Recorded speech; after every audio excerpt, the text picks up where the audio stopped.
Hello and welcome to the Munro Method Clancast. I'm Jason Munro. This is episode 85. Today we are going to talk about hunger. Um, when I work with my clients, I split eating up into two categories. But I call them two different things. So there is eating food and then there is using food. Eating food is how I describe when we eat in response to hunger, right? So it's breakfast time, you're hungry, you eat. It's lunchtime, you're hungry, you eat. It's dinner time, etc. Using food is for all your non-hunger related eating. So when you're snacking in between meals, when you've just finished your dinner but you're looking for something else. When we're at that point, we're no longer eating because we're now looking to use food for something that's outside of eating. And that's the part we need to understand. Because the way I see it is, if everybody just ate when they were hungry, stopped eating when they started to feel full, and then didn't eat until they were hungry again, combined with having a well-balanced diet, very few people would have trouble with their weight. The reason I say combined with a well-balanced diet is because if someone had a nutritionally poor diet and they ate every time they were hungry, they would be hungry quite a lot because they're not eating something that, if their diet lacks protein, if it lacks fiber, fruits, vegetables, somebody with a well-balanced diet can have a meal and then be full for 3 to 4 hours afterwards. People with a poor diet can have a meal and be hungry an hour later. So it has to be, when I say that, it has to be kind of combined with a healthy, balanced diet, or it doesn't work. If everybody had a 400 to 600 calorie breakfast, a 400 to 600 calorie lunch, and a 6 to 1,000 calorie dinner, that would be enough for most people's calorie requirements to land in the right place, and that would be it. They would live at a healthy weight. Meals generally tend not to be the problem. It's everything else. It's all the extras, the stuff that we just, not the stuff that we need, the stuff that we want. The biscuits, the crisps, the cakes, the snacks in between meals, the eating in front of the TV at night, the biscuits with the cups of tea, all the little extra things, those tend to be where all the unhelpful calories come from. And the more of these things that you do, the higher your weight's going to be. So we split it into two categories, right? And the reason it's important to do this is because we can then ask a very helpful question. So the angle that people come at this from is often trying to understand the desire to eat when not hungry. They try and kind of berate themselves, like, you've just had your dinner, you can't be hungry. You've just done this, you can't be hungry, or you shouldn't be hungry. And it's more of an argument with themselves, and they never come to a helpful conclusion. When I do check-ins with people, we go 2 weeks between check-ins. We don't do weekly check-ins because I don't find them very useful. Having someone focus on their progress every single week, I find can be very disheartening because not a lot can happen in a week. 2 weeks is awesome because when I sit down with someone after a fortnight, it doesn't matter what the scales have done during that time. If that person is 2.5 pounds lighter than they were the last time, it doesn't matter what's happened in between those 2 weeks. They are 2.5 pounds lighter over the last 2 weeks. What I see quite a lot is, when I look back at their weight, during the first week, it might have looked like they lost nothing. In the second week, they might have saw that 2.5 pound loss. Not because they didn't lose anything the one week and 2.5 the next, but because of the way the fat loss process works. Our bodies do not work to a 7-day schedule. The scales do not come down on day 7 every week. It's just not how we're built. So anyway, we do fortnightly check-ins. Whether it's a fortnightly check-in or a weekly check-in, you're still always at the end of a period of time looking backwards. So when I ask the questions in our kind of check-in template, and they come back and start telling me, do you know what, on the first Friday, I overate. Now, it's helpful to pick that apart and ask questions about it. Like, the first thing I'll ask is, why did you overeat? And they'll go, I don't know. So we have to get them to paint a picture of, set the scene for me. What happened that day? What was it you were eating? Where were you? Paint the picture for me. And once they do that, they can give you a better answer.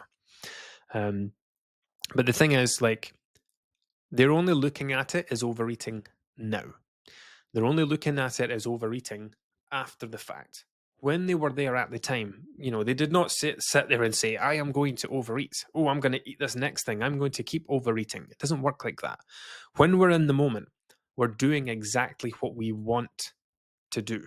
We never sit there and go, I am doing too much of this. This is too much. As you put another piece of chocolate in your mouth, oh, I'm doing this too much. We don't think like that. There is a mindset that we have.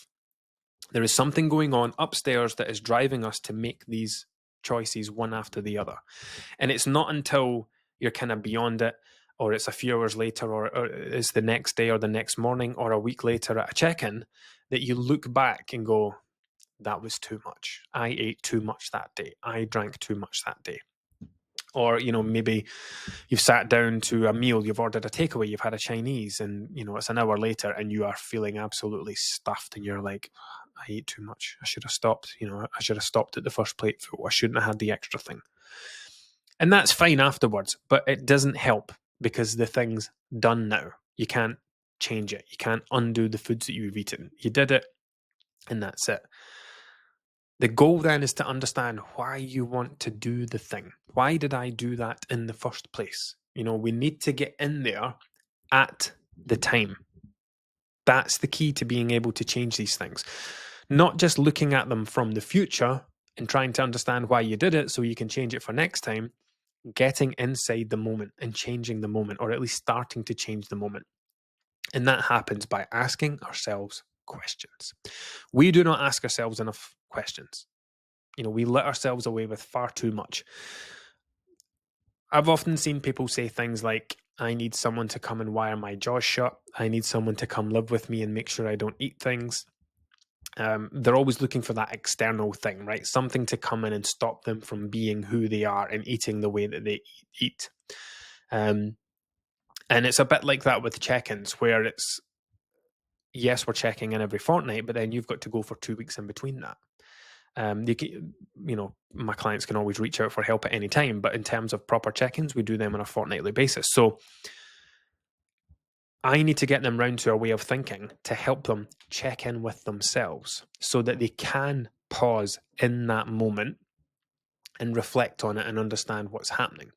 So if we come back to the hunger, versus non-hunger eating, the eating and the using. So if it is outside of a mealtime, if you've just had something to eat, if you know full well that you're not hungry, but you still want something anyway, you've still got some kind of food thought going through your mind. You're still going to the cupboards or the fridge or wherever to try and find something to eat. Ask yourself this question. And this is much better than having the argument with yourself, like, I shouldn't be hungry. I've just had something to eat. Rather than arguing with yourself and trying to convince yourself that you shouldn't be there, come at it from the two separate mindset approach of eating and using. What am I using this food for? So you're in the cupboard, you're looking for biscuits, you're looking for crisps, you're looking for a cake. You're in the fridge, you're looking for cheese or whatever it is you're about to try and snack on. What am I using this food for? Because it's a very specific question that needs a very specific answer. So for example, if you went to get some sweets and I said, why are you going to get sweets? You might say, because they taste nice, because I fancy them. You can't, if I say, what are you using food for? You can't say, because I fancy it. That's not the correct answer. It's not the right answer to that question, right? What are you using that food for? Oh, because it tastes nice. That's not the right answer. It's very specific. What are you using this food for? I am using it because I am tired, because I am stressed, because I'm upset, because I'm lonely, because I'm bored, because I always have biscuits when I have a cup of tea. If you can get into the habit of asking yourself that question when you're going to make a non-hunger related food choice, now it might stop you from making that choice and it might not, but it makes more sense to ask the question than it does to not ask it. And you can't just ask yourself this once and expect to find the answer. You need to ask yourself this every single time. Some people do much more non-hunger related eating than others. If you're carrying a higher level of body fat, you probably eat outside of hunger. pretty frequently, pretty regularly. Getting into the habit of asking yourself this question will teach you so much about yourself. You know, if you go to make 5 choices in a day that aren't hunger related, and every single one of those times you say, what am I using this food for? You say, because I'm tired, because I'm tired, because I'm tired, 5 times. Right. Number 1, what do you learn about yourself? When I am tired, I look for this particular food. So what's the solution there? It's not using the food to try and cope with tiredness. Food does not solve tiredness. What solves, if I ask you the question, and this will sound stupid to ask this, what should you do if you're feeling tired? The obvious answer is sleep. Now, you cannot go for a nap 5 times a day every time you're using food. So what do you need to do? You need to address your sleep at night. I work on sleep with a lot of people. Do you know, when I first started working with the 10 private clients that I took on towards the end of 2022,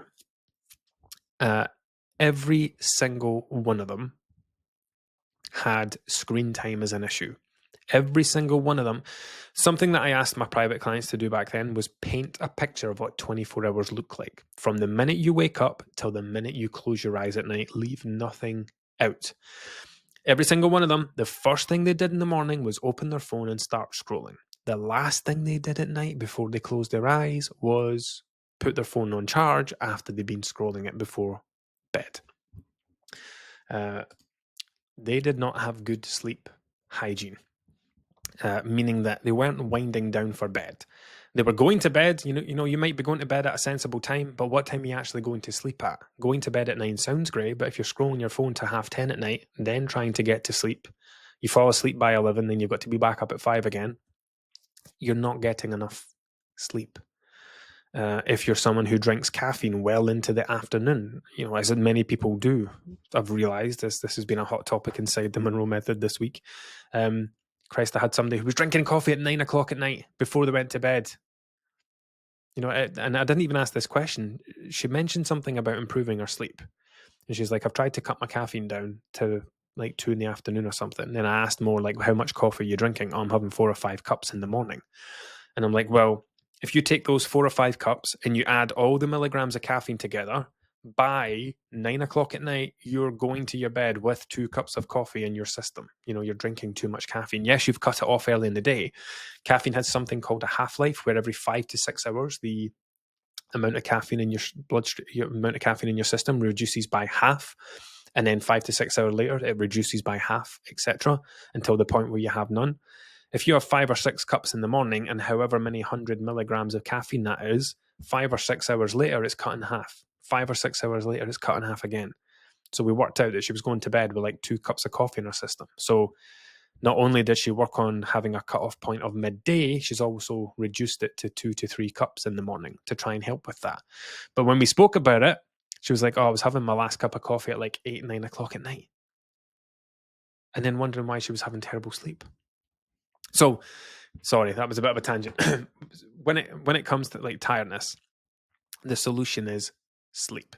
So when you get into the habit of asking yourself, what am I using this food for? I am using this food because I'm tired and I need a boost. Fine. Let's go backwards a bit. What's creating this tiredness? Well, I scroll my phone till midnight and then I have to get up at 5 o'clock in the morning. Okay, so let's go back to the sleep. Let's not play, and it's not about trying to find foods to eat to boost you through tiredness. It's solving the actual problem, not trying to cope with the outcome of the problem. When you solve the problem, you don't need to cope with the outcome. Okay, so here's something that I do. Like, my phone doesn't come into the bedroom with me. When I go upstairs at night, my phone comes in here into my office and it goes on charge on my desk. And then I go upstairs. So there's no phones in the bedroom. When I go to bed, my brain knows that when I go in there, I'm going to do one of 2 things. And the thing I do most often is sleep, more often than the other thing.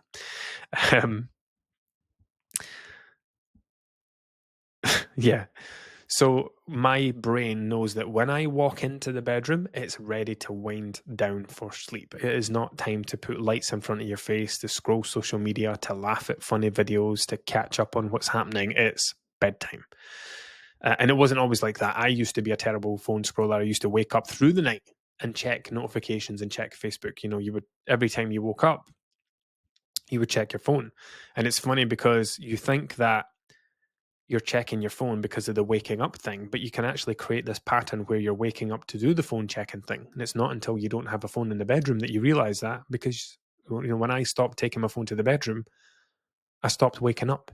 Anyway, that's just me. So that's just one instance, right? There may be other instances. What am I using this food for? Because I'm happy, because I'm sad, because I'm stressed, because I'm anxious, because I'm looking for a distraction, because I've got something really important to do and I'm trying to procrastinate. You will only get these answers if you ask that question. And like I say, you need to ask it multiple times. Every time you find yourself in a position where you're about to make a non-hunger related food choice, what am I using this food for? And here's the thing, it's not always negative. Like, if you think about it, crisps, biscuits, chocolate, sweets, we should not be eating these things when we're hungry. Well, you shouldn't, at least. But if you eat cake, if you are hungry and you start eating cake, how much cake are you going to eat? How much cake's it going to take to get rid of that hunger? I had a chat with someone recently who said, why do I keep ordering dessert? I'm not hungry. I've just had dinner. Like, you're ordering it because you want it. No, she said, I ordered dessert even though I wasn't hungry. And I said, well, I would hope not. Like, you shouldn't be using dessert to help with hunger.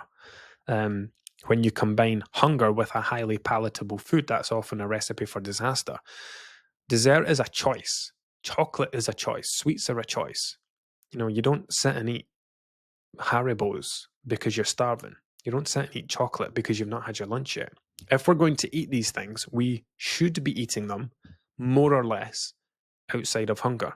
It has to be a conscious choice so for example, like, I eat something, I don't eat breakfast very often, maybe at the weekends sometimes, but I will typically have my lunch, I'll have an afternoon snack so that I'm not heading into dinner time too hungry, and then I'll have dinner, and then at night I'll have something in front of the TV, which will be something like a nice lolly, a pancake, or those little things I'm loving just now from Aldi, the little mini Victoria sponges, one of them, right? And now I don't have that thing at night because I'm hungry. I have it because I want it, because it tastes great. It's all right to make choices like that. But the problem is, there are people, I make a choice like that once per day. There are people who are making choices like that 10 times per day. That's why they have issues with their weight. It's why I used to have issues with my weight. Because when I worked in my old job, I took all my food with me. I also went to the canteen for lunch. I also went to the canteen for breakfast. And then in between times, purely out of boredom, I would go for a walk to the vending machine just to stretch my legs, because I had a very mind-numbing job. So I was using food back then to cope with boredom, to inject some excitement into my day, to make the day a bit more interesting. The knock-on effect of that was I became 14 and a half stone version of myself. Whereas now, it's very different. I don't stop myself from making these decisions. I'm just very aware that if I make lots of decisions like this, my weight will go back to a place that I don't want it to be. Therefore, if I don't want to be that weight, then I don't want to make those choices. Like I said before, in the last episode, I think, it's not that we're trying to restrict ourselves. It's not that we're trying to hold ourselves back. If that's the way that you're approaching your weight and your health, then there's something wrong and it's never going to last. You have to get to a point in life where the way that you want to live is what leads you to the weight that you want to be. Because that's what's led you to the weight that you want to be right now, right? Your eating habits, your drinking habits, your sleeping habits, your scrolling habits, all these things, they all add up together to take your weight to where it is right now. It is the culmination of the way that you live your life. To get things to go in a different direction, then we need to live differently. It's not about doing a list of things to get your weight to a place. It's changing the way that you live by adjusting the value that you place on your health, on your weight, on all these things, and then adjusting to be in line with that. And long term, yes, you will still be able to eat chocolate. You'll still be able to have sweets. You'll still be able to have dessert. I had someone work with me towards the end of last year, towards the end of 2023, and she was very annoyed because of the number of calories that I'd given her. So she was used to having dessert after every meal. right? Oh, no, pudding, sorry, she called it pudding. She had an almost childlike approach to it, in the sense that it was something that had stemmed from childhood. I always have pudding after a meal, and there was no come or go on it. Like, it was, I always have pudding. And I kind of said, after every meal, so breakfast, lunch, dinner, yes, I always have a pudding. It's how I've always done it. I'm like, yeah, but you're also 17 stone. This is a weight that you don't want to be. You've told me you want to be 12 stone. So how do you see having pudding after every meal aligning with this 12 stone version of yourself that you want to be?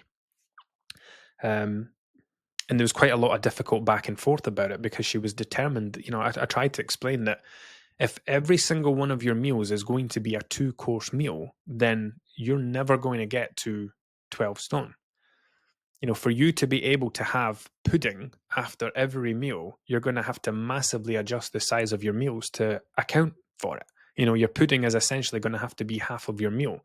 So your portion sizes are going to have to get much smaller. But then I'll be really hungry. How am I going to handle all this hunger? Like, well, you're going to handle it by making an adjustment to this expectation that you're going to have dessert after every meal. And it was very challenging. And she ultimately left because I told her things that she didn't want to hear. But if I told everybody what they wanted to hear, very few of them would actually reach their goals. There are times where you have to, where you can tell people what they want to hear, but also make it kind of have a benefit to their progress. And then there are times where you have to say, look, what you want, you can't achieve, right? You cannot be 12 stone while holding on to all your 17 stone habits. You cannot make every single meal a 2-course meal and expect your weight to come down by 5 stones. I don't know how I got onto that tangent there. I've completely lost the thread of that. But yeah, sorry, I think it was the kind of multiple. Yeah, the problem is that people want to do these things multiple times per day. They want, or in this case, that person wanted to eat their breakfast, then have yogurt, or like a fruit corner type thing it was. They wanted to have their lunch, then have some cake. They wanted to have their supper, then have some cake and custard or some ice cream. You can't have 2 courses at every single meal, but also maintain a healthy weight, unless your meals are small and you do absolutely zero eating in between, in which case maybe you could get away with it. But yeah, in an ideal world, we want to limit the amount of non-hunger related eating that we do, but we don't want to limit it in a restrictive sense. Like, I am only going to let myself eat twice today when it's non-hunger related. That's a horrible way to live. That's a restrictive way to live. It should be, I have got to a point now where I understand that the weight I am at the moment is related to the way that I eat at the moment. And the way that I'm eating at the moment is breakfast, lunch, dinner, morning snack, afternoon snack, and then eating for an hour in front of the TV at night, and also picking at things in between and doing this and that and the next thing. So I now understand that for me to become a lighter, healthier, whatever specific to the goals that you have for yourself, version of myself, these are the things that are going to have to change. I can't have pudding after every single meal. I can't be eating outside of hunger multiple times per day.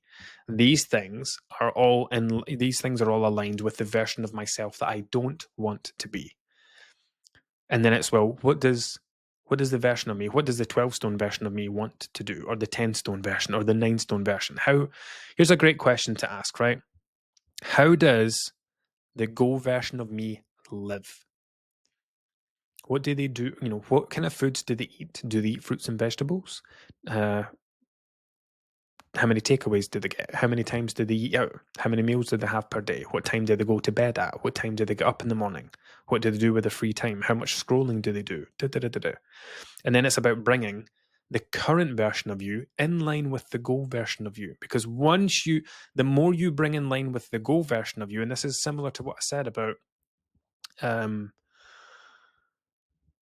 people that I've worked with in the past, I think I said this in the last episode, where, they reached a point where I just said to them, look, you are already the goal version of yourself. Your weight's now just coming down to meet you. All we're waiting for is the time to go by for the weight to come down to get to where it's going to go. The more you start living like the goal version of yourself, the more your weight will start to come down naturally, without restriction, without holding yourself back, without watching what you eat, because you're not watching what you eat. You're choosing to be different. It's not, I can't have that. I better not eat that chocolate. I can't have those cakes. It's, I don't want to do that thing. I'm not going to make that choice because that choice is aligned with the person that I don't want to be anymore. In the same way that I don't want to eat takeaways 3 and 4 times per week. I don't want to eat crisps and chocolate and stuff from a vending machine multiple times per day, because that's what 14 and a half stone version of me did. And I didn't like living like that. I did for a while, but then it got to a point where I realized I didn't want to live like that anymore. And that's why the choices are different. So dieting is something people do from a place of restriction. If you come at dieting from a place of restriction, from a place of holding yourself back, constantly having to exert control over yourself, thinking that you need willpower, then you're never going to lose weight for very long. You might get to a goal weight, but you're not going to stay there because you've not become the goal version of yourself. You're still the person that wants to do all these other things. You've just gotten very good for a while at holding yourself back from doing them. And if that's the way you're approaching your weight, then you're always going to end up back to where you were, because you can only hold yourself back for so long. So hunger. Yeah. So bringing it back to wrap it up. When it comes to hunger, right? When you are making non-hunger related choices, get into the habit of asking yourself the question, what is the purpose of this choice? What am I using this food for? Why am I about to eat these crisps? What am I using these crisps for? I am using these crisps to pass some time, to cope with this difficult situation, to respond to my stress, to whatever it is, and start learning more about yourself. That's mostly what my job is with the people I work with inside the Munro Method, is helping them learn about themselves. What most people don't know why they're doing what they're doing. They have a vague idea of why, but they don't understand truly why. Only once you understand why you're doing something can you ever hope to change it for any length of time. Anyway, that is enough ramblings from me today. I will catch up with you next time.